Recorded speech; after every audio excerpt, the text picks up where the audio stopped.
उन दिनों में यूहन्ना बपतिस्मा देने वाला आया और यहूदिया के बियाबान में ये मनादी करने लगा कि तौबा करो, क्योंकि आसमान की बादशाही नजदीक आ गई है।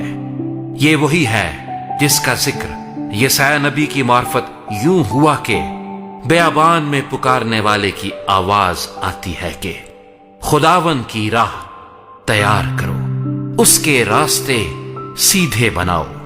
ये यूहन्ना ऊंट के बालों की पोशाक पहने और चमड़े का पटका अपनी कमर से बांधे रहता था, और इसकी खुराक टिड्डियां और जंगली शहद था। उस वक्त यरूशलेम और सारे यहूदिया और यरदन के गिरदो नवाह के सब लोग निकलकर उसके पास गए और अपने गुनाहों का इकरार करके दरियाए यरदन में उससे बपतिस्मा लिया।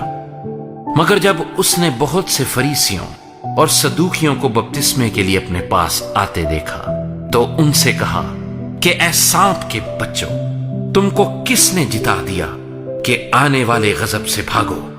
बस तौबा के मुआफिक फल लाओ और अपने दिलों में यह कहने का ख्याल ना करो कि इब्राहिम हमारा बाप है, क्योंकि मैं तुमसे कहता हूं कि खुदा इन पत्थरों से इब्राहिम के लिए औलाद पैदा कर सकता है।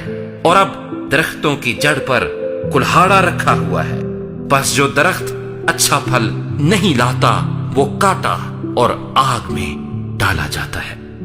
मैं तो तुमको तौबा के लिए पानी से बपतिस्मा देता हूं, लेकिन जो मेरे बाद आता है वो मुझसे जोरावर है, मैं उसकी जूतियां उठाने के लायक नहीं। वो तुमको रूहुल कुद्स और आग से बपतिस्मा देगा।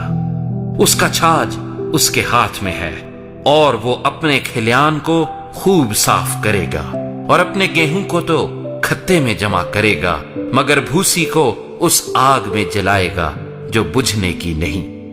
उस वक्त यीशु गलील से यरदन के किनारे यूहन्ना के पास उससे बपतिस्मा लेने आया, मगर यूहन्ना ये कहकर उसे मना करने लगा कि मैं आप तुझसे बपतिस्मा लेने का मोहताज हूं और तू मेरे पास आया है। यीशु ने जवाब में उससे कहा, अब तो होने ही दे, क्योंकि हमें इसी तरह सारी रास्तबाजी पूरी करना मुनासिब है।